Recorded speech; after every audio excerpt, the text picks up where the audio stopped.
This solo isn't too flashy, but it completely nails what the song needs. That's why it rules. It rules!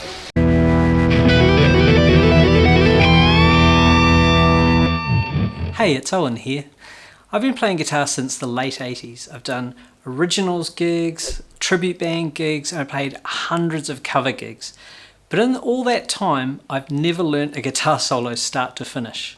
Hey, editor Owen here from the future. You can tell it's the future because I am wearing glasses. What I said about that I'd never learnt solos start to end, what I should have said is that I never learnt solos note for note. So playing in covers bands, for example, I would learn any important licks that people might recognise, but generally I just improvise anything. I'm not saying I can't play solos. I think I can. I like to play.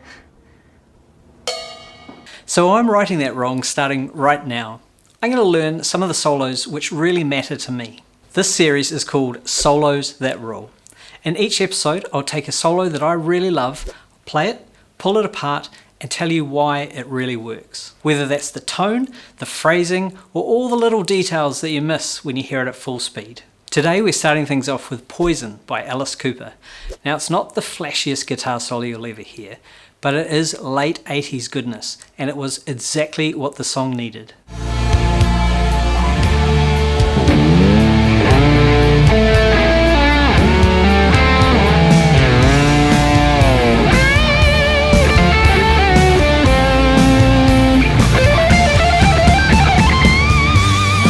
I used to play this song in bar cover gigs all the time and I never looked forward to it. Not because of the solo, but because I had to sing the high harmony and it's a real doozy. It's a doozy!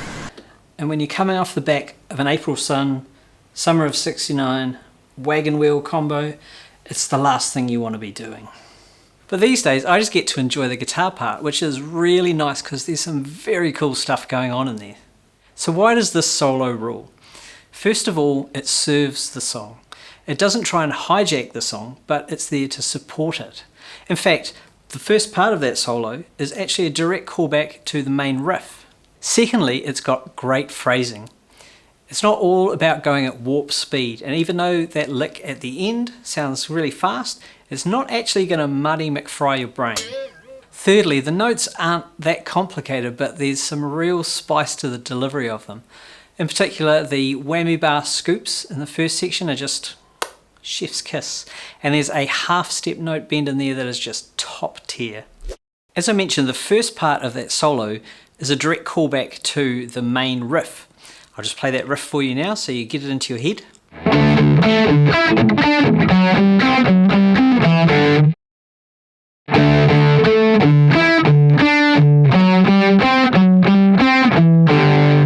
And the notes from the start of the solo, pretty much identical.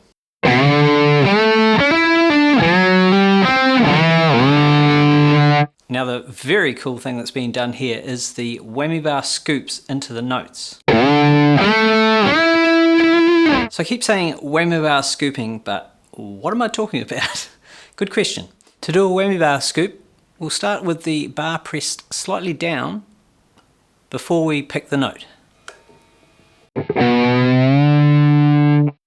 And then just release it back up.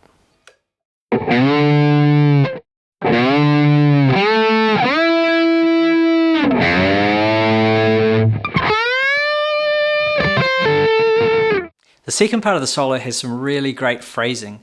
There's a couple of bends in there, one full step bend which starts off with a whammy bar scoop coming into it, and that half step bend which I was talking about earlier. So we start off with that scooped in full step bend,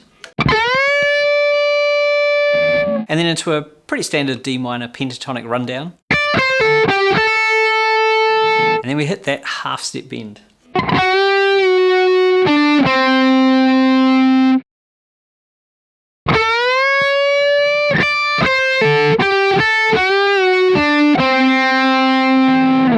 The reason why this half step bend sounds so good is that if we played it straight,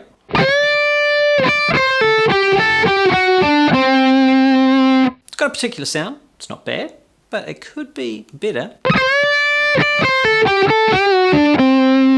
And And that's what a lot of solos that rule have in common, is that little bit of extra spice put in there to make it sound that much better. And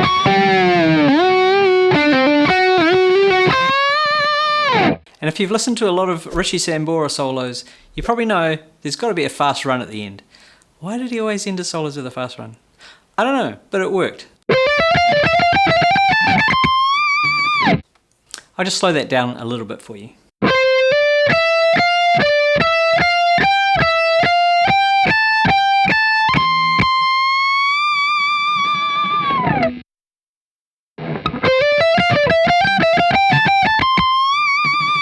So who played the solo on the original track?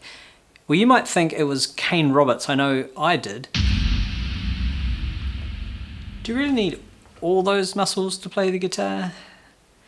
I guess. It was actually a session guitarist called John McCurry who played both the riff and the solo.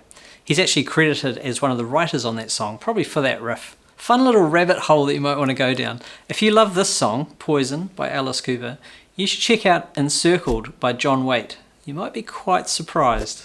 So what gear was John McCurry using on this track? According to the internet, which is never wrong, he was using a John Suhr guitar, wonderful guitars, through two 50-watt Marshall Jubilee amps with, of course, a Boss SD1, as everyone did at the time. I know I did. So today, I don't have a Suhr guitar, but I have got a beautiful EVH Wolfgang that I'm playing. I'm playing that through my Splawn street rod, and that's going through a Weber MiniMASS attenuator.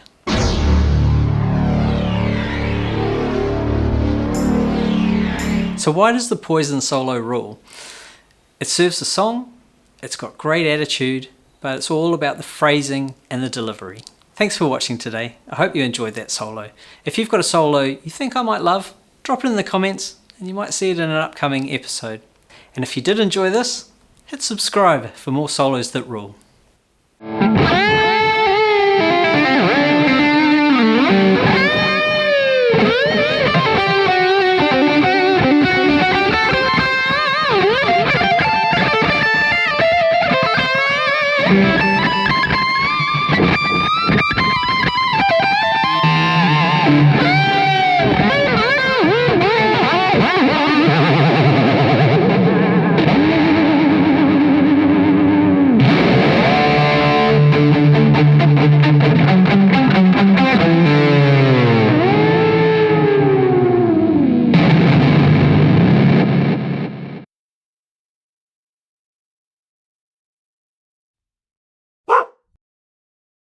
Hey buddy, what do you think about this?